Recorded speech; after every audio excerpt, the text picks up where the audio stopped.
This project aims to enhance safety, efficiency, and human well-being in underwater vessel operations. It focuses on developing a sophisticated life support system to monitor and control oxygen, O2, and carbon dioxide, CO2, levels. Additionally, it emphasizes propeller design optimization and fault detection using advanced computational fluid dynamics, CFD, simulations and ANSYS software. Experimental data will be utilized to train a machine learning model for improved operational safety and reliability. Additionally, adherence to safety regulations for maintaining optimal oxygen levels is highlighted, emphasizing the need for maintaining concentrations between 19.5% and 25% to avoid dyspnea or risks of fire and explosions. Through advanced computational fluid dynamics, CFD, simulations and resistance modeling using ANSYS software, the project aims to enhance the efficiency and reliability of propellers in various underwater conditions and distribution of O2 and CO2 within the closed room under simulated conditions. Based upon DNV norms, an enclosed space of 4.8 m³ is designed in a cubic structure of side measuring 1.69 m made of acrylic sheet within 12 mm thickness for replicating the human cabin. Medical oxygen sensor type OM202 is used for measuring real-time oxygen level, and Chemo CO112 CO2 sensor with measuring range 0 to 5000 pm are used. NIDAQ is used for data acquisition, which supports a maximum sampling rate of 1 ms/s.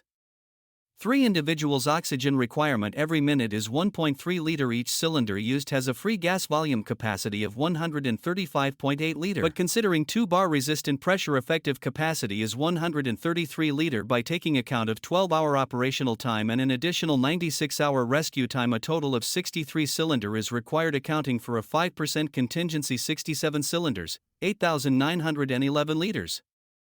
Based upon international standards, oxygen level less than 19.5 causes nausea and poor decision making. Oxygen level more than 25% have a high risk of fire and explosion. Threshold limit of 5,000 ppm for CO2 is set as more than 5,000 ppm will increase the breathing rate on the accumulation of carbon monoxide in blood. The LabVIEW front panel displays oxygen tank status. Oxygen consumed status and flow rate can be adjusted to maintain at 21% oxygen inside the cabin. 1.3 liter per minute flow rate is set. CO2 and O2 real-time data will be displayed in both numerical and graphical format. In case of O2, indicator is set in case oxygen level drops below 19.5 above 21% until 23% to identify knob failure. Based upon human body mass index and human metabolic rate, an algorithm is developed which helps to predict the amount of carbon dioxide released by the individuals inside. In case of scrubber failure, CO2 prediction graph will indicate the pictorial time left to reach the threshold. CO2 indicator is set for 3000, 4000, on 5000 pm.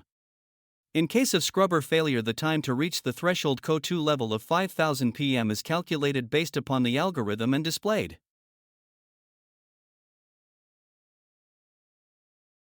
Using fluent analysis and ANSYS software, we first created a design of human cabin with the exact measurements with 3 human models to understand the airflow of CO2 which is exhaled by humans.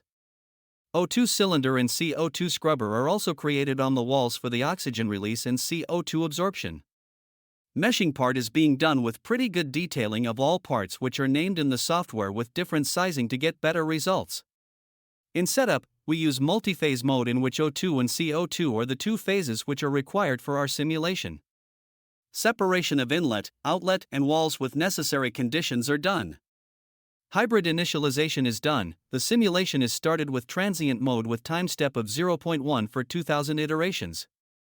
Once simulation is completed, we can see the streamlines and volume rendering models for O2 and CO2 for understanding the airflow model and positioning of O2 cylinder and CO2 scrubber in much efficient way. Our journey begins with the intricate design of the propeller geometry using ANSYS. Every curve and angle is meticulously crafted to optimize performance in underwater environments. Next, we move to domain creation. 2 distinct domains are formed, one static, encompassing the nozzle and propeller stalk, and the other rotating, housing the propeller itself. Both domains are submerged in a fluid medium of water, mirroring real-world conditions. With the domains set, we proceed to meshing. Unstructured meshing techniques are employed to create a detailed mesh comprising 1.2 million elements. This ensures accuracy and reliability in our simulations.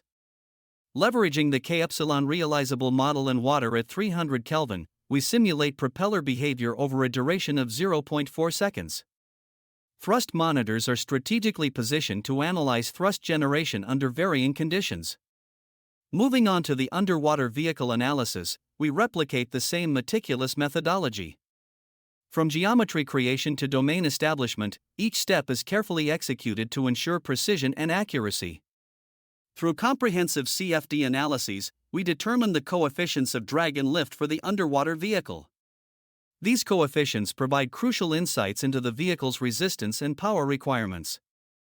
In case of propeller failure or other unpredictable scenario where the need to stay inside the human cabin exceeds the time limit of 114 hours, the extended time can be given as an input to the front panel based upon the amount of oxygen available and the requested time. The flow rate to be adjusted will be displayed along with the time that's possible.